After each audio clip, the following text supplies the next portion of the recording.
민주당 내부에서도 반대 의견이 나옵니다.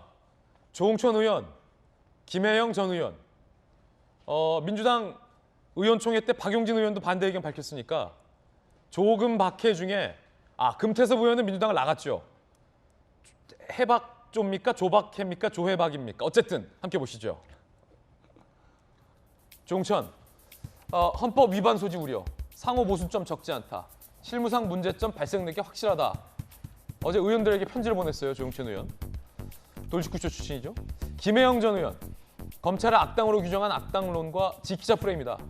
누굴 지키자는 거죠? 법체계 혼란, 수사 공백 등 심히 우려된다라고 어제 반대 의견을 냈습니다. 민주당 내부에서도 검수완박에 대해서 반대 의견들이 나오고 있는 상황. 오늘 김호수 총장이 조금 전 출근했습니다.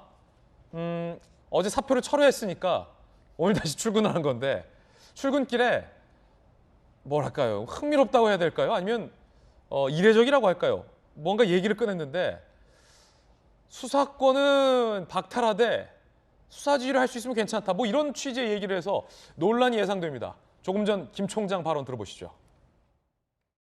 정말로 수사 기소를 분리하는 것이라면 2019년에 그 검찰 개혁을 할 때 핵심 쟁점은 수사 지휘와 수사권을 어떻게 균형 있게 할 거냐 문제였는데 그때 수사 지휘를 없애는 대신에 검찰 수사권을 남겼었습니다. 그렇다면 이제 다시 한번 논의를 해서 검찰 개혁이 필요하다고 한다면 그러면 수사 지휘는 부활하고 수사권은 없애는 것도 한번 논의해 볼 수 있다. 그러나 그 부분에 대해서는 어쨌든 2019년도에 논의했던 것이 있으니까 연장선상에서 다시 사법개혁특별위원회처럼 특별한 기구, 위원회를 두어서 거기서 충분히 심도 있게 논의해야 된다라는 생각이고요. 제가 말씀드렸습니다만 사법부도 같은 입장을 피력해 주신 것으로 생각합니다. 자, 조금 전 출근길 발언입니다. 김광선 변호사님 검찰 출신이시니까 이것도 좀 해석이 필요한 장면 같은데 사표를 내겠다고 했다가 사표를 안 내겠다고 했어요. 그런데 조금 전 발언은 검찰의 수사권 박탈에 반대했다고 했다가 조금 전 발언은 검찰의 수사권을 뺏어가도 되는데 수사 지휘만 할 수 있게 해달라라는 또 발언이에요. 이게 무슨 뜻입니까? 저도 잘 모르겠어요. 무슨 뜻인지. 아니, 김광선 변호사님 모르면 어떻게 해요? 제가 모르면 국민도 모르고 검사들도 잘 모르겠죠. 그렇습니까? 근데 저건 이제 수사권 박탈은 굉장히 중요한 얘기잖아요. 그리고 사법 체계의 근간을 흔드는 말이기 때문에 흔드는 언어고 또 흔드는 입법이죠. 그런데 저렇게 과연 총장으로서 얘기하는 게 맞는가 싶어요. 이제 저런 얘기도 사실은 의견을 수렴해야죠. 검찰 내 의견을 수렴해야 하고 또 국민의 여론도 봐서 얘기를 해야 하는데 일단 저렇게 툭 던지고 나면 검찰총장이 저런 얘기에 검사들도 저런 생각인가? 그렇게 생각할 수 있는 거 아니에요?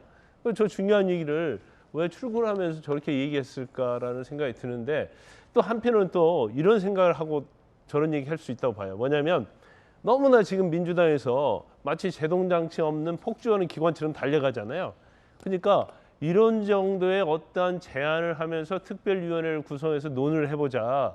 그래서 일단 기관차를 좀 멈추게 하고 아니면 속도를 늦추게 한 다음에 추후에 어떤 국민 여론 또는 공감대를 형성해서 가기 위해서 이제 그런 생각을 가지고 했을 가능성도 좀 있다고 봐요. 그런데 사실 뭐 어느 쪽이 됐든 간에 이 부분에 대해서 과연 뭐 검사들이 할지 아니면 국민 여론이 이제 수긍할지는 모르겠어요. 그런데 지금 민주당에서 어떤 입법 과정을 보면 어제 법사위 소위원회도 마찬가지고요.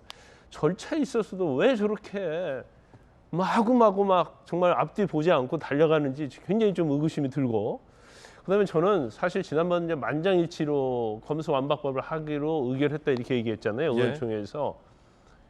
그런데 나중에 흘러나오는 얘기는 만장일치가 아니다는 얘기가 나오고 있고 그다음에 172명이 이제 민주당 전체 국회의원이 발의에 참여했다는 거 아니에요. 근데 아니 거기에 172명 이렇게 군대도 아닌데 유사훈련을 이렇게 발의에 참여할 수 있는가? 그럼 민주당의 어떤 민주성 어디가 있는가?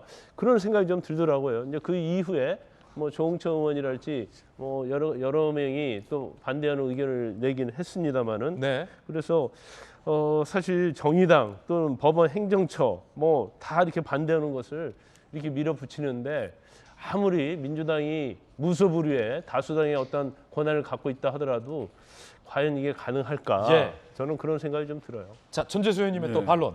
민주당 국회의원 172명이 뭐 생각도 없는 사람 누가 하는 대로 그냥 뭐 이게 100% 172명이 그 당론으로 가능하냐 이 말씀을 하시는데 그건 정당의 당론 추인 절차입니다. 그건 국민의힘도 그렇고요.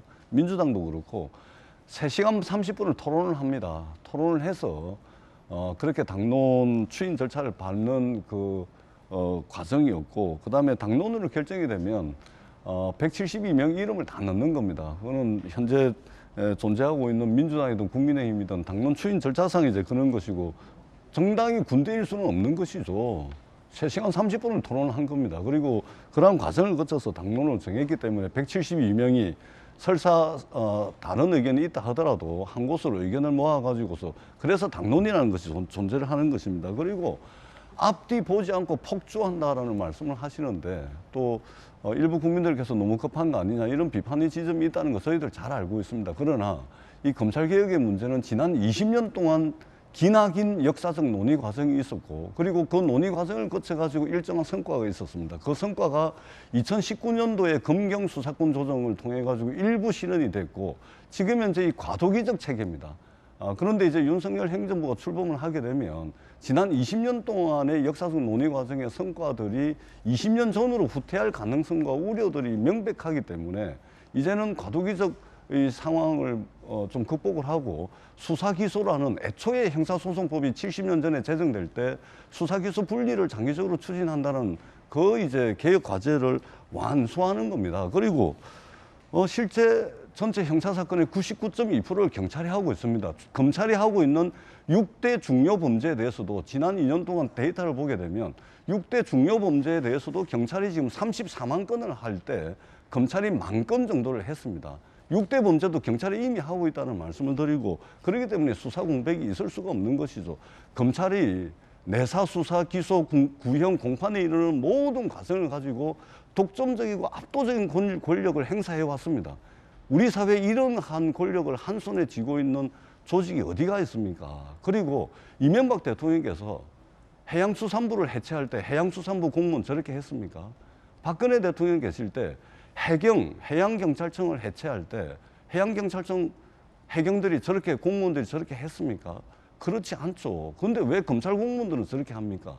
이미 검찰 조직은 공무원 그 이상의 특권적 존재라는 것을 스스로 인정을 하는 겁니다. 왜 이렇게 시끄러울 수밖에 없는 것이죠? 저는 의아스러울 수밖에 없다 이 말씀을 드립니다. 짧게 한 말씀. 검찰이 이제 무소불위의 권력을 갖고 있다고 하는데 그건 문재인 정부 이전의 얘기예요.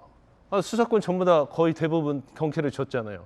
현재 검찰이 갖고 있는 무소불위의 권력이 뭐가 있나요? 결국 고위공직자하고 살아있는 권리에 수사할 수 있는 6대 범죄 수사 권한만 있어요. 그 나머지는 공수처, 경찰이 다 가져간 거 아니에요? 그래서 검찰 개혁과 관련해서 검경 수사권 조정이 있었고 공수처가 설립되기 때문에 지금은 검찰이 무소불위의 권력을 가지고 있다는 걸 전제로 해서 검찰 개혁을 논하는 것은 맞지 않다고 이렇게 말씀드릴 수 있고 지금 검찰서 수사 지금 뭐 몇 건 하지 않는다고 하는데 사실 6대 범죄밖에 수사를 할 수밖에 없어요. 그리고 또 지방검찰청 같은 경우에는 특수수사할 수 있는 인원도 다 축소시켜버렸단 말이에요. 그러면 사실 우리 그 민주당에서 말하는 게 육사 옛날 하나를 연상한다고 얘기하잖아요. 그러면 하나의 문제가 있으면 육사를 없애버려야 돼요? 육군의 문제가 있으면 육군의 전투력을 뺏어버려야 합니까? 그건 맞지 않는 거죠. 그래서 문재인 정부를 들어와서 검찰 개혁이라는 프레임을 가지고 사실 많이 득을 봤다고 하고 또 검찰 개혁의 성과도 저는 있었다고 분명히 말씀을 드려요. 이 정도면 됐다고 봐요. 왜냐하면 일단 검찰의 힘 다 빠졌잖아요. 뭐 몇 가지 수사할 수 있는데 그것까지 뺏어가지고 더 이상 검찰을 악마화해서 어떤 수사를 전혀 못하게 하는 것이 마치 검찰 개혁처럼 얘기하는 것은 맞지 않다 이렇게 봅니다. 제가 짧게 자, 말씀드립니다. 요 이슈가 길어지면 저희가 준비한 다음을 못하기 때문에 제가 생각할 땐 두 분 충분히 두 분이 말씀하고자 하는 취지를 전달한 것 같아서 사회자의 직권으로 두 분의 말씀을 여기까지 충분히 전해드린 것 같습니다.